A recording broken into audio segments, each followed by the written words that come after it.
YouTube. Então, boa noite a todas, a todos novamente. Iniciamos mais um encontro do nosso grupo de estudos de psicodrama, o Viver Recria, e hoje nós vamos falar sobre psicodrama e estresse pós-traumático. Para falar sobre esse tema, nós temos aí o professor Sérgio Ataíde, né, que é professor da Viver Mais Psicologia, que vai nos conduzir na aula de hoje com essa temática. Então, nosso convidado, né, como eu já falei, é o Sérgio Ataíde. Ele é psicólogo, psicodramatista, didata supervisor, psicoterapeuta e hoje vai nos conduzir com essa temática. Então, seja bem-vindo, Sérgio. Muito obrigado por você ter aceitado o nosso convite. Fique à vontade, tá? O palco é seu. Muito obrigado, Daniel, pelo convite. Mais uma vez, é um prazer estar aqui dividindo aí saberes, compartilhando saberes, né? Estou aqui só para ser um facilitador de alguma coisa, né? De alguma forma, o objetivo é a gente trocar, né? Aqui o conhecimento que de alguma maneira a gente tem em algum lugarzinho, alguma coisa relacionada, mas aos poucos a gente vai aprendendo a organizar talvez um pouco melhor isso, dar uma forma, né? Então, eu cheguei a fazer aqui alguma apresentação de alguma coisa. Vamos ver se depois eu consigo, porque em termos de Zoom, eu sou um Zoom, tá? Ou seja, eu eu não consigo dar conta de todos os recursos do Zoom, que eu trabalho com uma outra plataforma.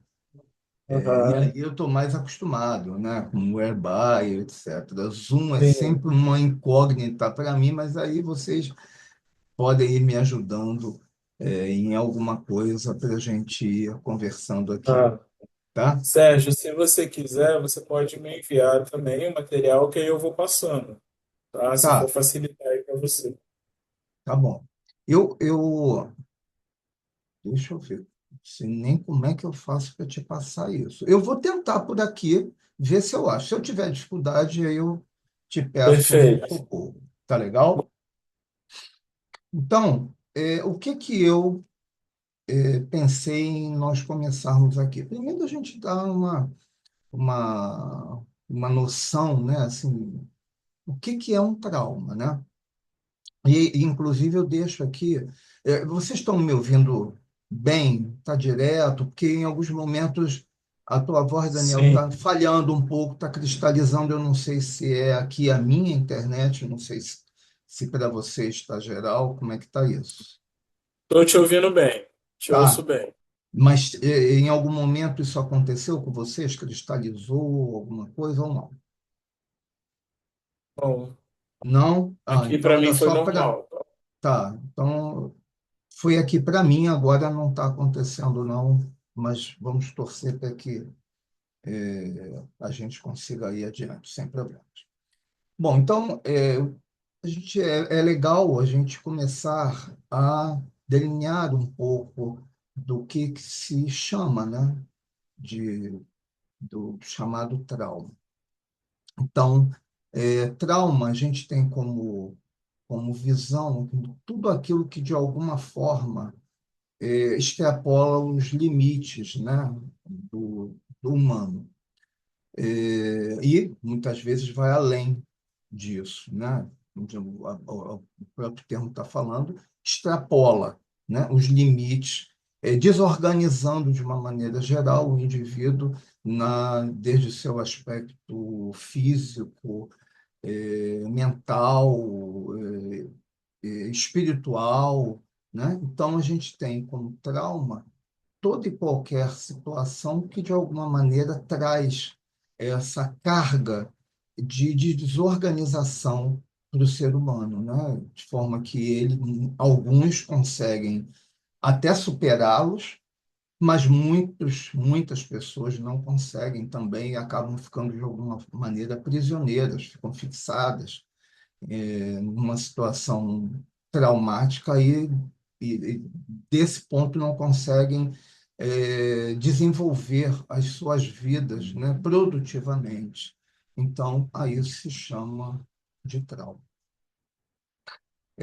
Posto isso, né, então, assim, a questão que envolve o estudo dos traumas começa lá, então, num período até anterior a Freud, onde já se falava, né, já se tinha na literatura alguma coisa descrita como alguma coisa ligado na época a bruxarias, a histerias, né, sobretudo depois de um período já dentro da psicanálise, efetivamente, dentro desse termo, né? Então, se tratavam das histerias, de uma maneira geral, aonde tratava dos efeitos somáticos, ou seja, do corpo, desses traumas nos pacientes. Então, a gente começa a olhar isso lá numa fase ainda pré-psicanalítica, depois com Freud, mas ainda sem usar efetivamente esse termo, né, de trauma.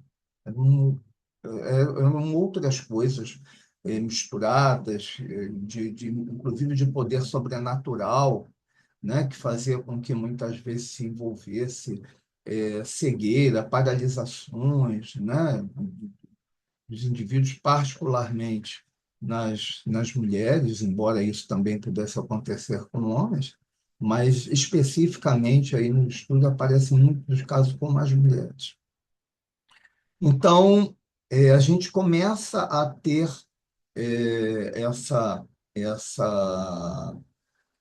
essa literatura, né, aparecendo já nesse período aonde se tratava, né, depois, né, dos efeitos da Primeira Guerra, da Segunda Guerra Mundial, né, dos efeitos disso nos combatentes, né, no adoecimento que esses episódios muito intensos provocavam nas pessoas, né? Geralmente voltavam adoecidos, e aí começaram a fazer também uma relação, o que provocava efetivamente essa relação, e começaram a ver que, até estatisticamente,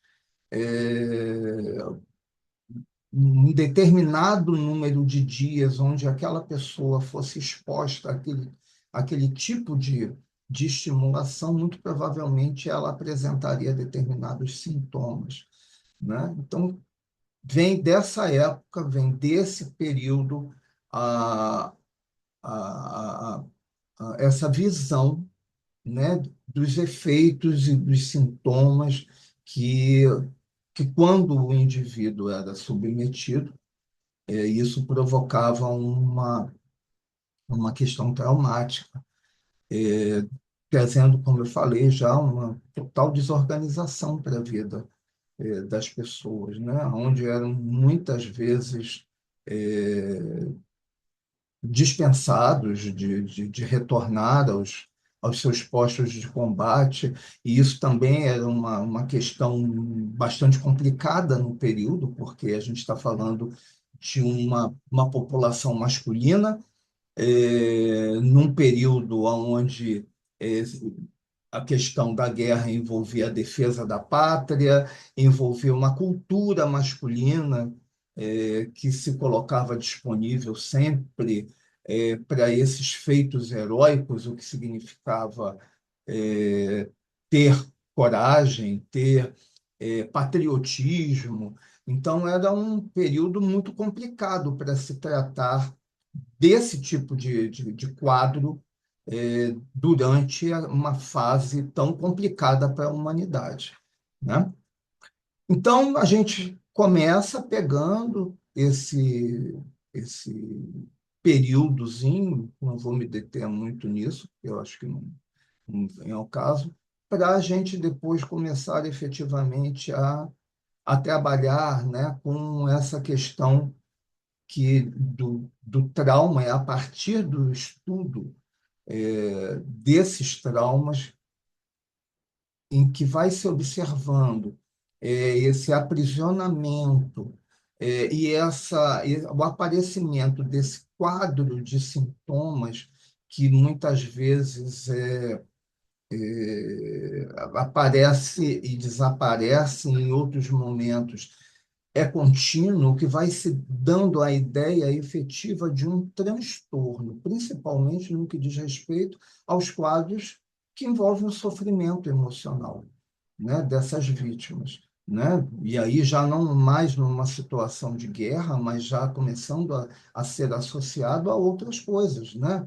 A, a violência doméstica, a casos de estupro, a situações de risco extremo, né? Então, a partir do momento em que se observa esse aprisionamento dentro desse quadro de sintomas, é que se vai começando a se dar também esse nome de transtorno,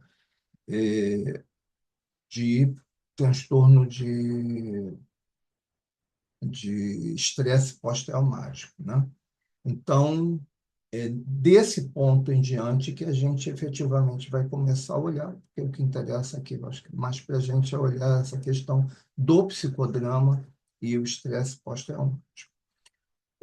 Gente, vamos lá, eu quero dinamizar um pouco isso, fica em aberto se vocês quiserem fazer perguntas, trazerem contribuições, vamos trocar aqui um pouco para não ficar só no fala-fala, tá bom? Então, fiquem à vontade para me interromper, para perguntar, para a gente poder, então, fazer aqui o nosso encontro da maneira mais gostosa possível. Eu gosto sempre de trabalhar com a colaboração de vocês para a gente ir trocando figurinhas aqui, tá? Como eu falei, eu só sou um facilitador aqui na coisa. A ideia é a gente ir amealhando aí experiências, vivências, observações disso tudo. Legal? Então, vamos ver se eu consigo, Daniel, agora trazer a história da, do, do compartilhamento. Deixa eu ver aqui, rapaz. Você vai clicar nesse ícone que está com a setinha apontada para o céu, né? É, já Aí fiz. clicando, oi. Aí agora é Já só fiz. selecionar a página dos slides. Tá, eu estou com eles, inclusive, abertos aqui. Agora, será que eu vou achando isso?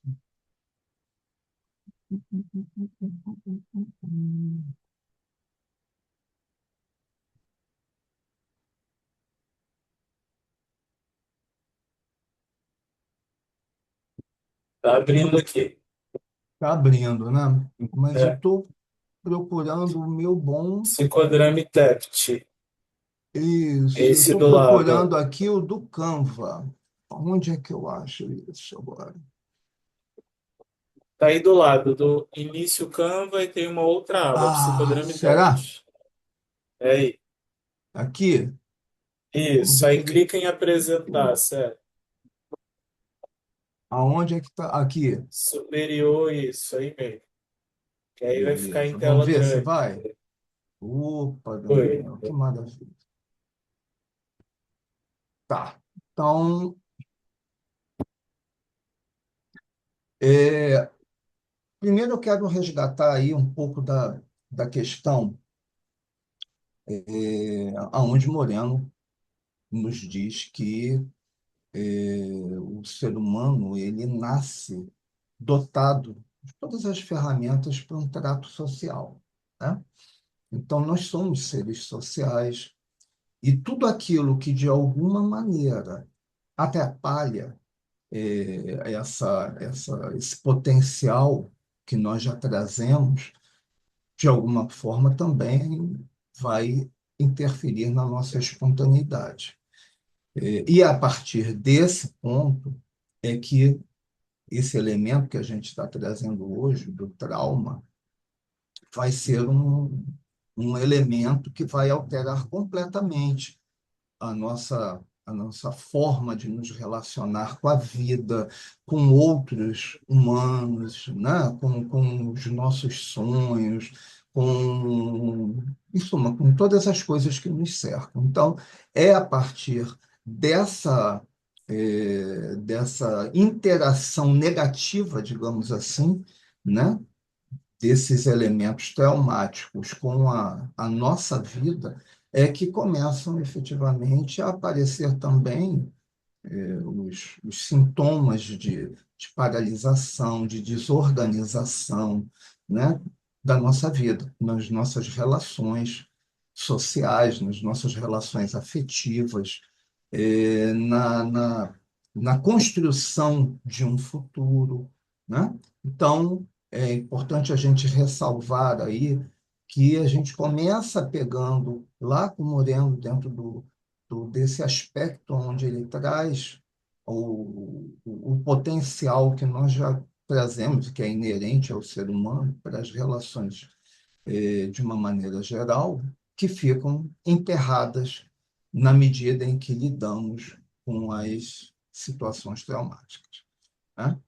Então, eu coloquei lá: o trauma altera e até impede que o organismo se defenda, congelando o corpo. Então, essa é uma das primeiras ideias que a gente pode começar a falar. Ele altera, ele impede, né, de, de, de que o corpo se defenda. É muito comum a gente, quando atende um paciente, né, vítima de alguma situação traumática, que ele traga no relato dele que quando ele se viu diante daquela situação que o traumatizou e depois, em situações análogas àquela situação original, né, ele, de alguma maneira, ele paralisa, ele congela, né? Ele traz sempre o relato de que ele ficou, a respiração ficou em suspenso,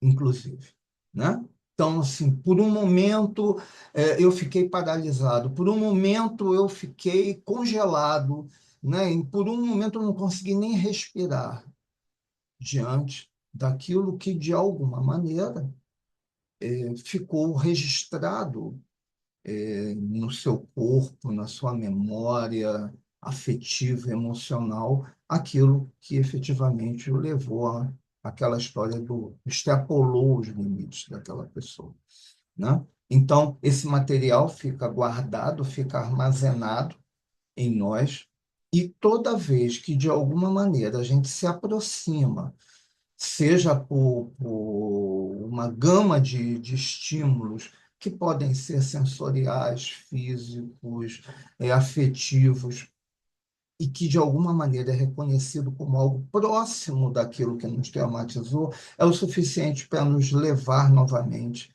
para aquele universo. Então, o trauma altera e até impede o organismo de se defender e congela o corpo, né?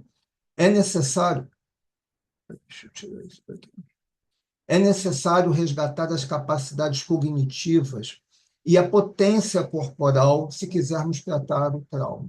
Então, a psicoterapia verbal, digamos assim, ela não dá conta de a gente trabalhar efetivamente a questão traumática. A gente tem que tentar resgatar essa capacidade cognitiva, né, do paciente, e a potência corporal, que são coisas que a gente vai ver mais adiante, para que ele possa se sentir outra vez sob o controle, né, dos seus aspectos, dos seus referenciais, e aí sim isso possa fazer frente a um novo momento de vida, né? Aquilo que a gente chama de fazer a rematrização de um outro lugar para ele, tá?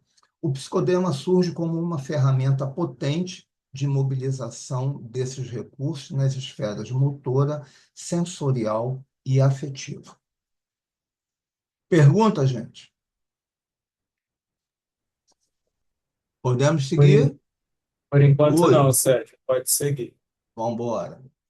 Então, o Kellerman propõe 6 estratégias técnicas do psicodrama para o desenvolvimento de um trabalho.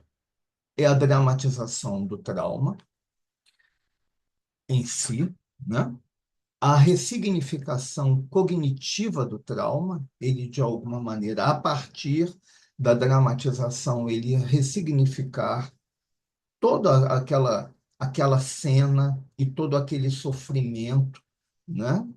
E isso ele acaba fazendo de uma maneira é, também cognitiva, né? Porque a gente sabe que pela dramatização a gente vai ter também uma catarse, e é o que a gente deseja, né? Porque onde a gente efetivamente aposta que a gente vai conseguir alcançar mais profundamente essas situações.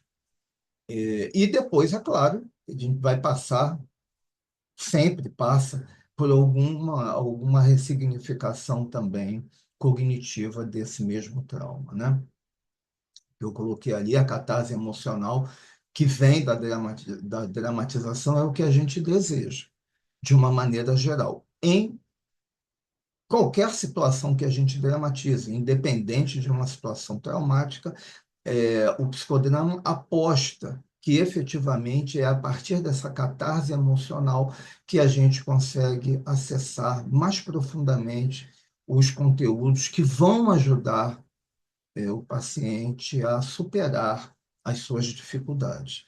Então, primeiro a catarse e depois a ressignificação cognitiva, né? A questão racional da coisa.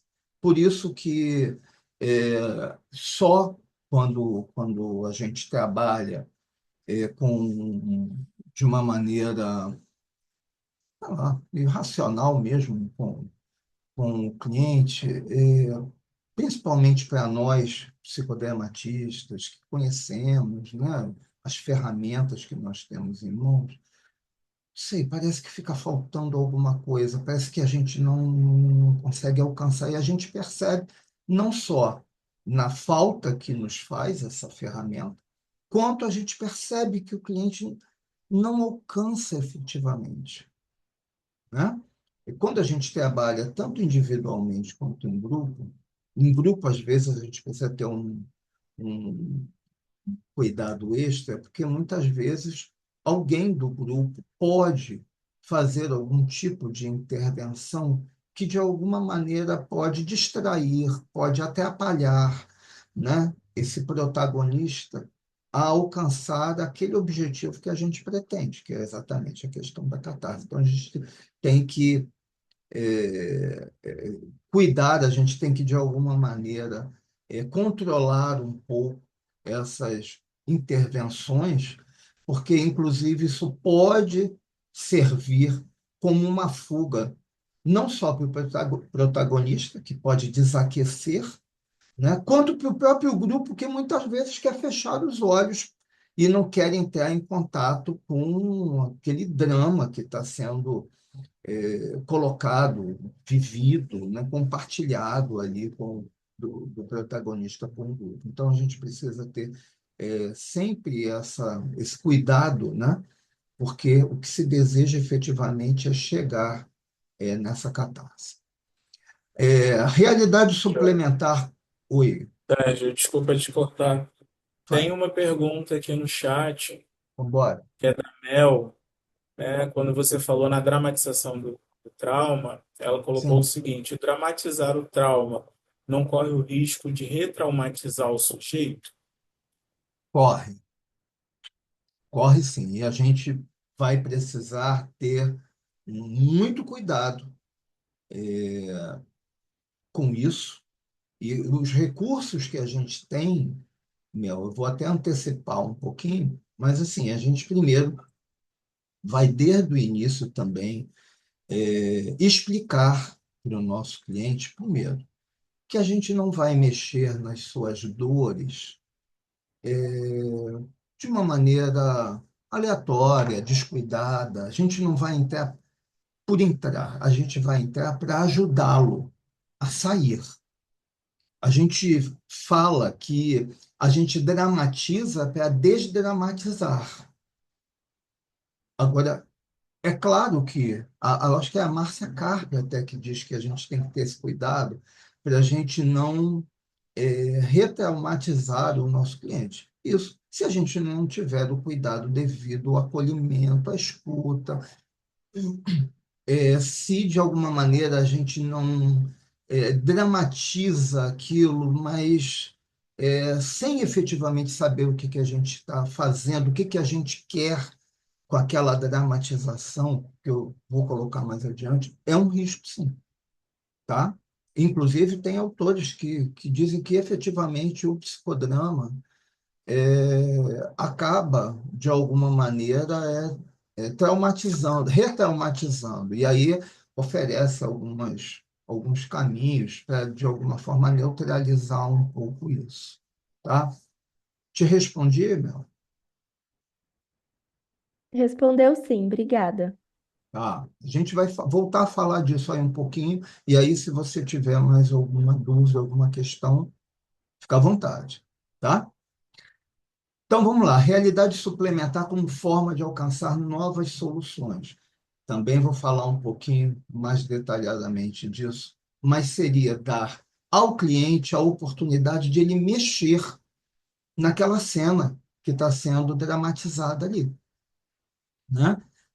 Incluindo falas que não fizeram parte do roteiro original. Ele vai dar, a gente vai dar esse poder a ele de ele poder alterar aquela cena. Consequentemente, a gente vai estar trabalhando com essa realidade suplementar como forma de se alcançar algumas possibilidades de solução e o próprio cliente poder aprender com aquilo que ele está em mãos, né? Seja em mãos no sentido de que ele imagina que poderia ser ou não diferente dentro daquela situação, tá? O foco nas relações interpessoais, onde a gente tenta sempre focar, né? Estimular as relações interpessoais versus o isolamento do paciente, que é muito comum nas situações traumáticas, né? O paciente traumatizado, ele tende a se isolar, né? E a gente tenta focar, né? Estimular, mostrar o quanto é importante, não só mostrar, mas efetivamente estimular, né? na, na, na questão das relações interpessoais como um caminho também de possibilidade de superação dessas dores, tá? E apostando nos sociodramas, quando a gente trabalha com grupos, né? Socializando a dor individual, promovendo ações que façam com que o grupo é, utilize aquela situação que envolveu o protagonista como um aprendizado para si também, né? Que é sempre a proposta grupal é essa.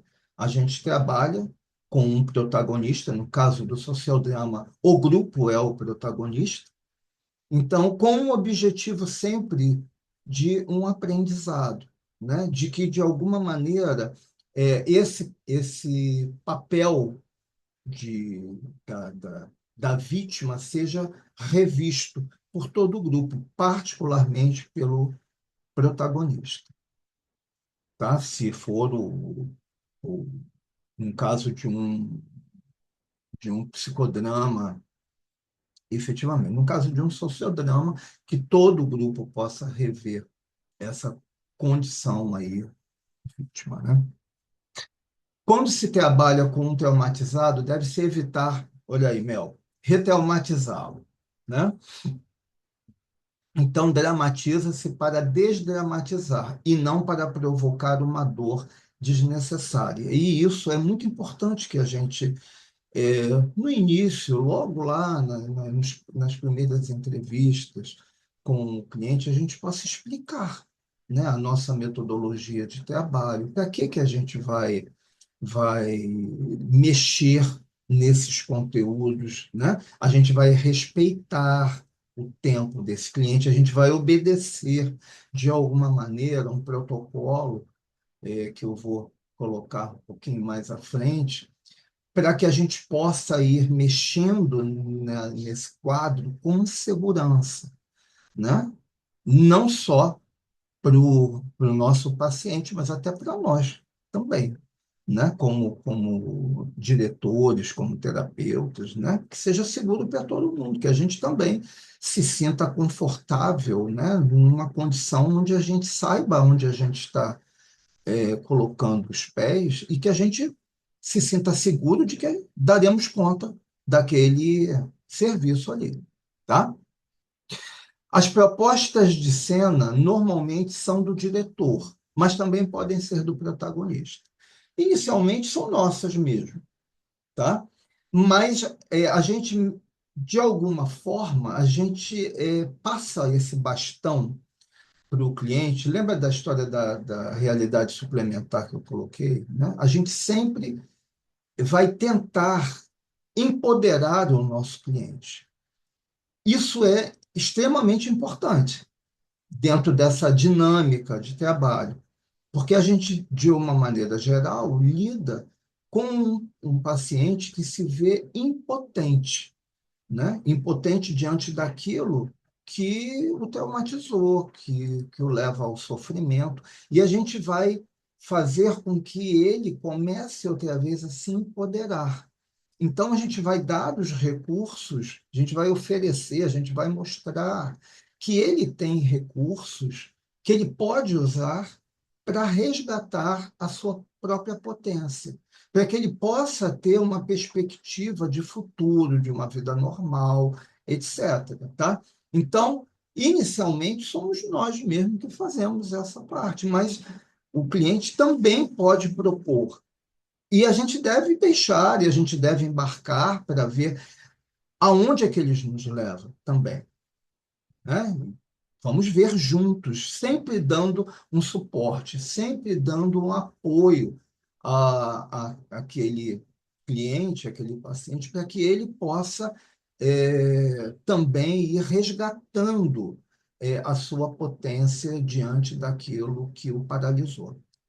O objetivo é dar poder ao protagonista, tirá-lo do lugar de impotência, explorar saídas e diálogos que podem nunca ter sido ditos. Então, estão valendo aí, como eu falei, às vezes, cenas, diálogos, troca de papéis, né? Isso é uma coisa que a gente pode e deve trabalhar com o paciente, que ele possa, dentro de uma cena, ele possa experimentar outros papéis. Evita-se o papel de quem provocou o trauma, tá? Isso a gente evita. Eu acho que é contraindicado, e o próprio paciente se nega a isso, geralmente, né, a entrar no papel de quem, de alguma forma, o torturou emocionalmente, fisicamente, né? E a gente deve evitar, deve respeitar isso terminantemente, tá? Mas deve-se permitir que ele possa experimentar outros papéis, né? Até para que ele possa também, de outros papéis, se ver, ele possa se enxergar e encontrar também alternativas ali de solução.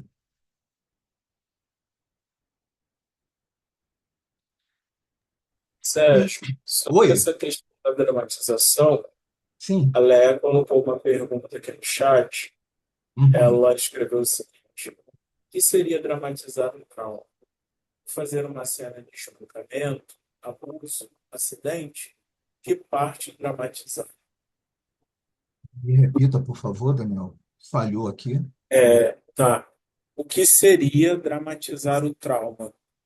E fazer uma cena de espancamento, abuso, acidente? Que parte dramatizar? É Leia, né? É isso? Isso, Vamos isso. lá. Leia, está valendo qualquer uma dessas possibilidades, tá? Aquela que, de alguma maneira, mobiliza mais o cliente. Situações como, por exemplo, estupro, a gente tem que ter um cuidado. Eu, particularmente, não faço, e eu sei que muitos colegas também não fazem, porque envolve uma carga emocional muito forte, muito violenta, tá? Aí a gente tem outros caminhos para chegar a, a esse tipo de quadro, onde a gente, de alguma forma, se aproxima, mas não chega lá. Mas a gente pode trabalhar com qualquer uma das outras situações. Vai depender de como você tem o cliente ali com você. Se você perceber, eu vou falar um pouquinho mais adiante, que assim, a gente nunca coloca um cliente numa situação dessas de trauma direto numa cena, tá? A gente vai fazendo um trabalho de aquecimento, aonde a gente vai sempre do periférico, do superficial para o profundo, tá? Então, ele primeiro conta, né, sobre a situação, sobre aquela cena especificamente.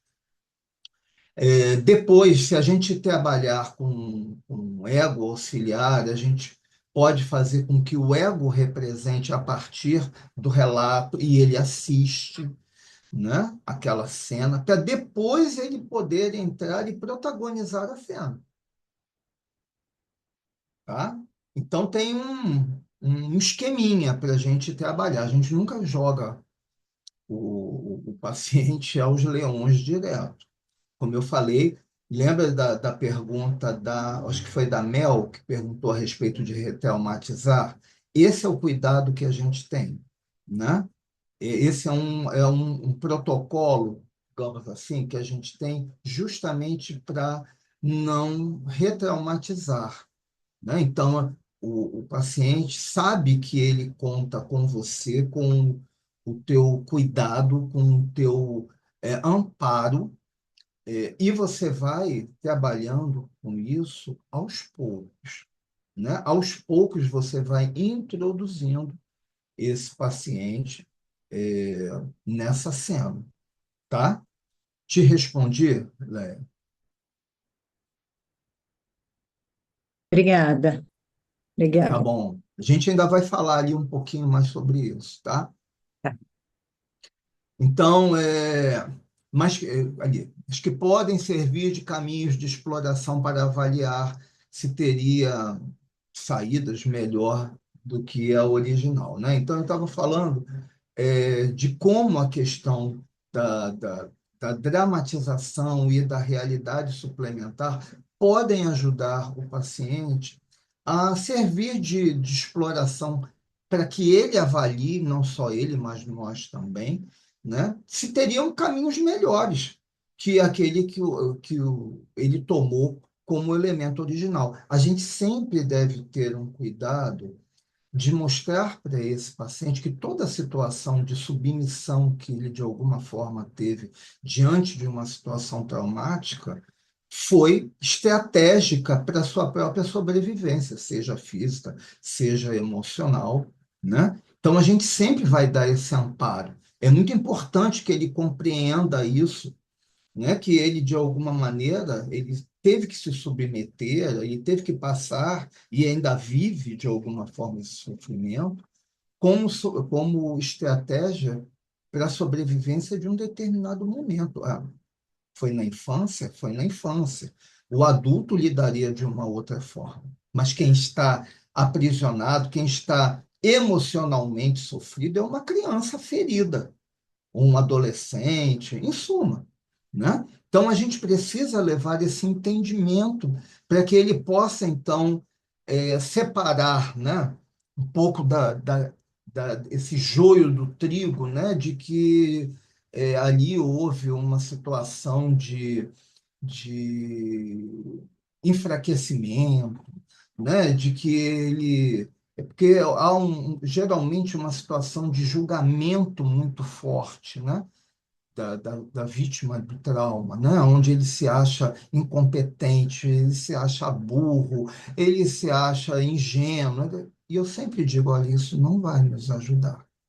É claro que se ele está dizendo que ele é o que ele foi, isso tudo, ele com certeza ele sabe por que que ele está dizendo, né? Mas não cabe a nós reforçarmos isso. Eu, por exemplo, sempre coloco para os meus assim, olha, isso não vai nos ajudar agora.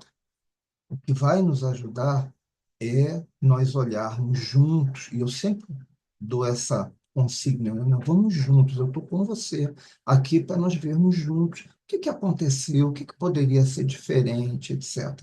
Eu sempre percebo que isso dá uma segurança, sabe, para o cliente, no sentido de poder avançar, né? Saber que ele não está sozinho e que aquilo não está sendo mexido, aquela dor não está sendo retornada por um acaso, ok? Oferecer a possibilidade de representar outros papéis na cena, principalmente os que representava antes do trauma, faz com que o cliente lembre de quem ele é. Então, isso é um dos recursos que eu ainda vou apresentar ali mais na frente um pouquinho, que é muito legal a gente poder ajudar o cliente a compreender, né? Porque assim, o trauma é um divisor de águas na vida do cliente, né? Então é importante a gente poder ajudá-lo a ver quem ele era, a ele lembrar de quem ele era antes, né? Para ele poder resgatar uma série de coisas sobre ele, né? E poder fazer esse paralelo aí, né? E depois eu vou falar que um dos recursos que a gente tem para isso, por exemplo, é o átomo social, por exemplo, né? Onde ele pode, o átomo de papéis, onde ele pode ver que papéis ele tinha, que papéis sumiram ou ficaram, de alguma forma, cristalizados após o trauma. Isso serve, inclusive, de, de orientação para nós para onde deve ser conduzido o nosso trabalho? O que que precisa ser resgatado de alguma maneira, tá? Então, oferecer essa possibilidade de representar outros papéis na cena, principalmente os que ele representava antes, né? É importante ele lembrar o que que ele era antes, porque a tendência é ele pensar que a vida dele, né, teve um rompimento, uma fratura de alguma maneira a partir de um determinado evento, dali para frente. Não, ele tinha uma vida anterior. E a gente precisa ajudá-lo a resgatar isso, tá? Reacender a potência e a esperança de vida normal no cliente é a proposta nossa no psicodrama, tá? Vou trazer aqui um modelo proposto pela Rosa Coquier, que é uma mestra que eu gosto muito, que eu, quer dizer, tem alguns padrões, né? Mas eu escolhi aqui pelo tempo que a gente tinha. Então, um modelo proposto por ela, isso vocês podem até encontrar no livro da Rosa, 2018, tem alguma coisa disso lá, tá? Então, ela começa propondo que nas entrevistas devam haver as explicações de funcionamento. Aquilo que eu coloquei anteriormente, né? Então, colocar para o cliente que a gente vai mexer, né? Qual é a nossa forma de trabalho, nós trabalhamos com as dramatizações, né? Como é que elas funcionam, para que que elas servem, né? Nós não vamos mexer nisso aleatoriamente, né? Só para provocar dor, né? Nós vamos estar juntos ali para vermos o que que nós podemos retirar como possibilidade de resgatar a saúde, o bem-estar daquele cliente. Então, isso tudo a gente deve explicar nas entrevistas, né? Mostrar o psicodrama como um diferencial e o nosso trabalho em particular, né? O nosso cuidado, o nosso acolhimento com aquele cliente.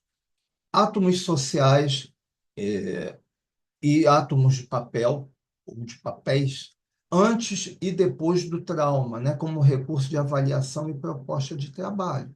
Então, como eu falei, a gente pode fazer esses átomos para que o próprio cliente comece a perceber quem é que estava, quem é que era mais próximo dele antes daquele trauma, quem era mais distante, e depois se isso mudou, né? Que papéis ele tinha, ele representava na vida, e que depois ficaram desorganizados com a questão do trauma. Isso ajuda não só o cliente a identificar aonde é que ele precisa, de alguma forma, resgatar, atuar, né, no sentido de focar, quanto para nós, né? Que diretrizes nós teremos a partir dali como meta para auxiliar aquele cliente.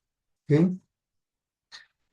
Aquecimento, marcar habilidades positivas, pontos de força, apoios institucionais e espirituais. A gente deve sempre trabalhar no aquecimento, né? Sempre marcando, e eu acho que já desde da questão das entrevistas a gente vai ressaltando, né? Eu acho que não é só no aquecimento, não, mas, sobretudo, no aquecimento. A gente deve sempre deixar fazer com que o nosso cliente encontre portos seguros, né? Onde ele possa, de alguma maneira, se refugiar nos momentos mais delicados, muitas vezes, de uma dramatização, tá? Então, marcar essas habilidades positivas que ele possa ter, os pontos de força, né, que o cliente tem, de alguma maneira, né, sejam os espirituais, ligados a alguma crença, etc., institucionais, se de alguma maneira ele pertence a alguma instituição. Em suma, tudo aquilo que de alguma maneira possa fortalecê-lo, é importante a gente deixar aí como porto seguro, aonde ele pode, nos momentos de maior sofrimento, mais delicados, muitas vezes de uma dramatização, que muitas vezes não acontece, gente, só numa sessão, né?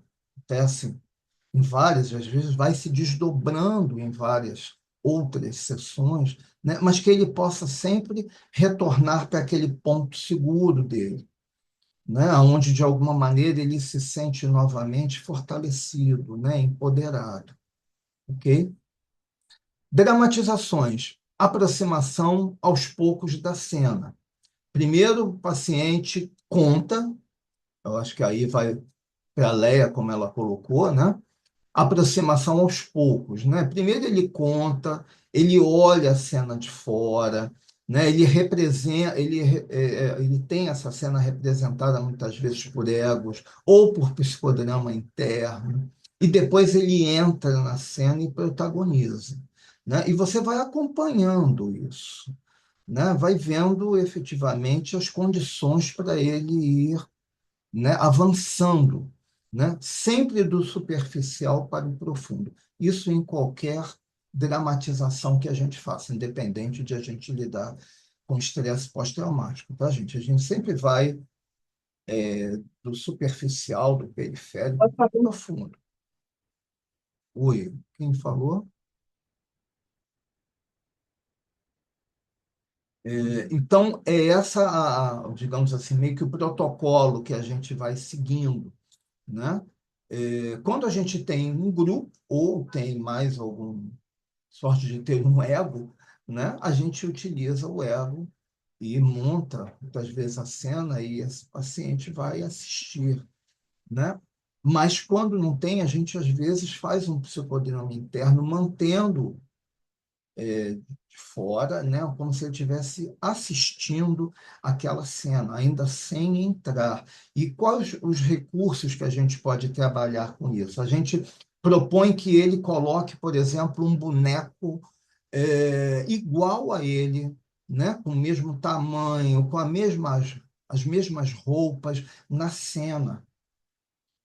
E ele assiste o desenvolvimento daquela cena de fora. Isso foi, por exemplo, o que eu fiz num caso que eu relatei aí no nosso livro que está saindo, né, da clínica psicodramática da ansiedade, aonde eu fiz isso com o meu cliente na época, né? Em algum momento, eu pedi para que ele colocasse um boneco, né? Imaginasse ali, então assim, não faz de conta onde ele colocaria um boneco igual a ele, as mesmas roupas, mesmo tamanho, etc., para ele poder, em algum momento, se ver também de fora. Isso ajuda o paciente a se reorganizar, ajuda ele imaginar estratégias de solução para aquilo, tá? E, ao mesmo tempo, o preserva. Se a gente nota que aquilo pode estar trazendo muito sofrimento para ele, né? Então, eu fiz isso nesse caso, como eu já fiz numa situação é, de fobia, por exemplo, por barata. Já trabalhei também com esse recurso, né? De fazer com que a paciente colocasse uma boneca igual a ela, né? E ela assistindo, que não sendo ela, ela se preserva emocionalmente de alguma coisa que ela não daria conta de estar naquela cena ainda. Depois, a coisa andou por um outro caminho, mas dali, naquele momento, ela não daria conta. Então, é isso, é a gente poder fazer com que ele vá primeiro do relato, depois que ele se assista de alguma forma, até ele poder entrar efetivamente no papel dele e protagonizar a cena. Mas aí ele já entra de uma forma mais organizada, tá? Dá-se poder ao paciente para mexer na cena e papéis, aposta na realidade suplementar. Então, ele pode mexer, né? A gente pergunta para ele se gostaria de alguma forma de mexer nessa cena, principalmente quando a gente o coloca fora da cena, né? O que que você está vendo nessa cena? O que que você gostaria de alterar, né? Isso faz com que ele se sinta no controle, consequentemente, ele se sente mais seguro e potente, né? Aonde ele tem ali a, a possibilidade de mexer, né? De dizer aquilo que ele gostaria de ter dito e não disse, etc., né? Ou fazer, ter alguma outra, um gesto, alguma outra solução. A gente sempre pergunta o que que ele precisa para se empoderar na cena, tá? E aí a gente vai desde dos recursos naturais, digamos assim, aos fantásticos, né? O que que precisa, né? No caso de uma situação lá, como eu contei da barata, precisa de um chinelo, precisa de uma vassoura. Onde é que você pode encontrar esse chinelo? Onde é que você pode encontrar essa vassoura? Até mesmo buscar super-heróis. Quem é que poderia te ajudar nisso, né? Assim, olha, você pode contar com quem você quiser, inclusive com super-heróis. Posso chamar o Hulk? Claro que pode. No que o Hulk poderia te ajudar nisso? Né? Assim, eu tenho um amigo que é musculoso, que é fortão, né? Eu queria ver esse cara se meter com meu amigo que é musculoso, que é fortão. Chama o amigo, traz para a cena. Então, a gente sempre pergunta, né, o que que ele precisa, que o objetivo é sempre que ele se sinta empoderado, que ele saia de um lugar, né, uma posição de impotência para potência, ok? Mostrar que a submissão foi estratégica para a sobrevivência dele, seja de que natureza for, física, emocional, né? Para, como eu falei, tirar aquela ideia, né? De que eu fui bobo, eu fui burro, eu não sou nada, né? Não, não, você foi muito inteligente, né? Porque você encontrou um caminho para sobreviver, né? E agora, meu papel aqui com você é te ajudar a superar esse tipo de quadro, de situação. Terminar a dramatização com uma cena voltada para o futuro. né? Onde evidencia a potência restabelecida do paciente, né? É importante a gente trabalhar com a perspectiva de futuro, esse paciente poder voltar a pensar que ele tem uma perspectiva de futuro, né? Que ele não está mais aprisionado, né? Que ele agora tem recursos, que ele resgatou de alguma forma a potência para lutar, né? A gente não tem como apagar a dor, a situação do trauma. A gente tem como ajudar o nosso cliente a sofrer menos com elas, né? Ninguém vai esquecer, efetivamente. A gente vai ajudar ele a sair desse lugar de impotência, de sofrimento, de embotamento da sua espontaneidade criativa para um outro lugar, onde ele vai poder outra vez resgatar as possibilidades de relacionamento social, afetivo, profissional. É isso que a gente deseja, tá? Deixa eu ver se tem mais algum. Acho que esse foi o último. Bom, pergunta, gente. Sérgio, tem uma pergunta da Mel Vamos no lá. chat. Ela colocou o seguinte: e se o paciente se negar a entrar em contato com a dor, mesmo o terapeuta indo devagar e com cautela? Fico imaginando que alguns clientes podem querer esquecer a situação do trauma devido à dor envolvida. Mel, né? Mel, Isso. a gente, isso vale para qualquer cliente, tá? É claro que a gente está falando especificamente aqui do cliente vítima, né, de estresse pós-traumático. Primeiro, a gente, como eu falei nas entrevistas, a gente explica o porquê de nós trabalhamos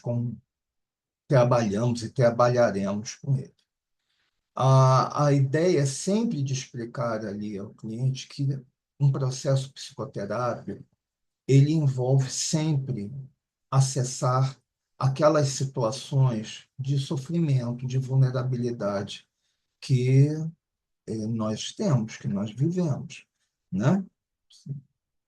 Não existe um processo psicoterápico sem que a gente possa, de alguma forma, acessar o, o motivo do sofrimento do cliente, né? Se ele se nega terminantemente, então tem que fazer. E a gente precisa mostrar isso para ele, né? O que vai diferenciar é, como eu disse, todo o cuidado que a gente tem, né? Esse cliente se sentir seguro, acompanhado, abraçado por nós, saber que efetivamente nós estamos ali, ao lado dele, né? Que nós estamos dispostos a enfrentar esse monstro emocional que desorganizou, que bagunçou a vida dele. Nós estamos juntos, ele não vai estar sozinho nessa empreitada, né? Então, isso é muito importante para a gente conseguir ter essa adesão do cliente, né? Porque isso vale para qualquer psicoterapia. Eu, por exemplo, eu sempre pergunto para o meu cliente lá, a partir seja individual ou no grupo, né? Assim, quais são ou qual é a questão que você quer trabalhar hoje? Isso é de responsabilidade do cliente, e isso eu coloco claro desde o meu contrato de trabalho, né? Não cabe a mim dizer, hoje nós trabalharemos tal coisa. Isso é com ele, com ela. Não, o que que você quer trabalhar hoje? Ah, eu não sei. Tá bom, vamos começar por aquilo que está te mobilizando mais, né? Psicoterapia, ela é feita de questões. Então, se um cliente se nega a olhar isso, primeiro você vai rever a tua conduta como terapeuta. Será que eu estou sendo realmente continente? Né? Eu estou dando a segurança devida para o meu cliente para que ele possa se soltar dessa borda e mergulhar comigo, né? Mas, como eu falei, com cuidado, aos poucos, né? Para que você possa se sentir como profissional seguro do que você está fazendo e levar, consequentemente, essa segurança. Agora, se um cliente, que já aconteceu comigo, né, no cliente efetivamente se negar, e não é nem a dramatização em si, né, a acessar todo qualquer conteúdo que provoque dor, eu tive que efetivamente dizer, olha, tenho que fazer. Se você se nega a tratar das coisas que te trazem sofrimento, não há psicoterapia. E a gente precisa jogar isso de uma forma honesta também com o cliente. Ele tem todo o direito, né, de dizer, não vou, não quero. Beleza, mas você também deve, é um dever seu como profissional dizer, olha, não vou ficar aqui te mantendo, você me pagando para eu não fazer nada, né? Então, a gente se coloca disponível assim que for possível para aquele cliente, caso ele queira retornar, etc., né?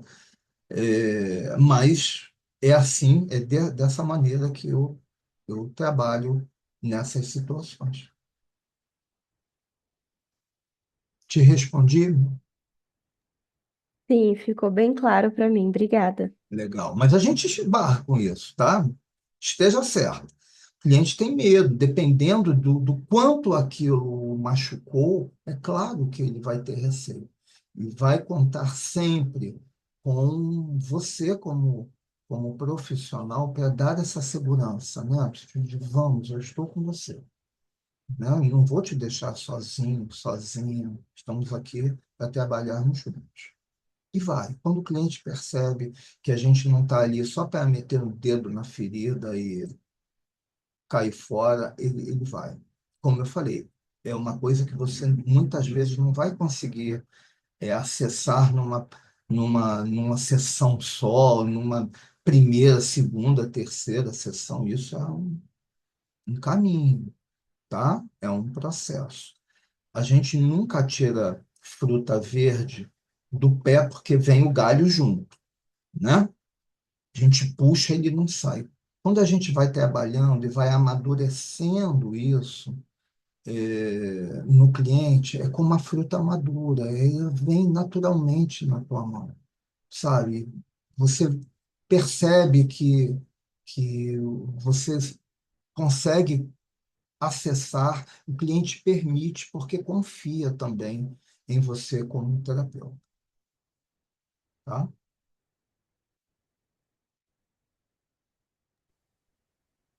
Bom, não temos mais perguntas, sério.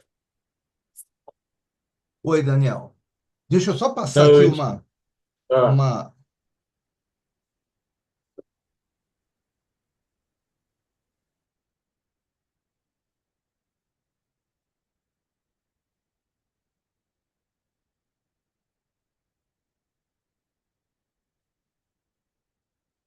Sim.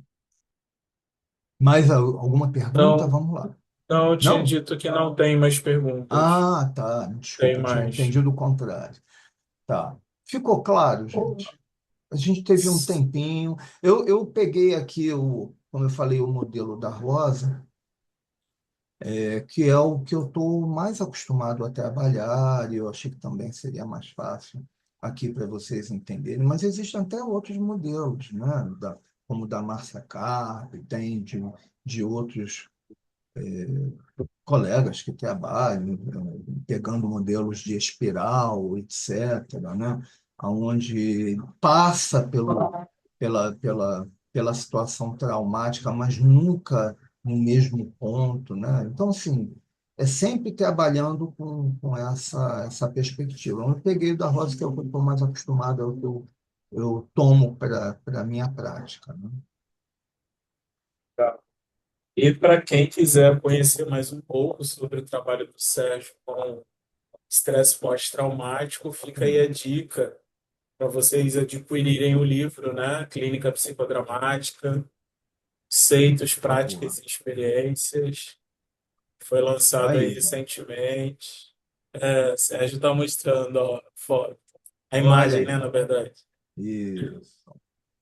Ele escreveu um capítulo sobre manejo, né, do estresse pós-traumático perspectiva do psicodrama. Tá bem legal esse capítulo dele.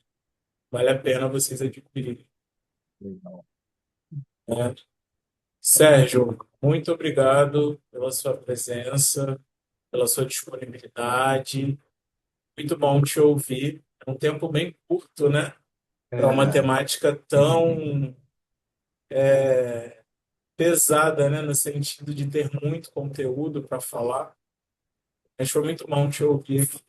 Tá? Muito obrigado. eu que agradeço, Daniel, mais uma vez aí o teu convite, ao grupo pela disponibilidade em me ouvir, em participar com perguntas. Foi ótimo, foi muito bom, tá? Bom, E prestigiem o nosso trabalho, tem, né? tá bem legal. Tá bem legal o nosso livro, né? Eu estou ali só com um capítulo, mas tem colegas como o Daniel que também tem coisas muito legais.